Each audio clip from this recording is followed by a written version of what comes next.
രാജ്യത്തെ ഒരു വൻകിട ബിസിനസ് മുതലാളിയാണ് രാജീവ് ചന്ദ്രശേഖർ. പാർട്ടിയെയും അതുപോലെ തന്നെ സ്വന്തം ഇമേജിനെയും പെരുപ്പിച്ച് കാണിക്കുവാൻ മാധ്യമങ്ങളെ വിലയ്ക്ക് വാങ്ങാനുള്ള പദ്ധതികളാണ് രാജീവ് ചന്ദ്രശേഖർ നടത്തിക്കൊണ്ടിരിക്കുന്നത്.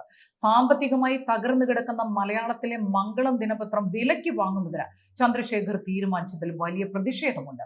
കേരളത്തിൽ BJPയുടെ മുഖപത്രമായ ജന്മഭൂമി പത്രം പതിറ്റാണ്ടുകളായി പ്രസിദ്ധീകരിച്ചുകൊണ്ടിരിക്കുമ്പോൾ ആ പത്രം വളർത്തിയെടുക്കാൻ ശ്രമിക്കുന്നതിന് പകരം പുതിയതായി സ്വന്തം പേരിൽ നിലവിലുള്ള ഒരു പത്രം വിലയ്ക്ക് വാങ്ങുന്നത് പാർട്ടി വിരുദ്ധ നടപടി എന്ന അഭിപ്രായവും BJPയുടെ മുതിർന്ന നേതാക്കൾ ഉയർത്തുന്നുണ്ട്.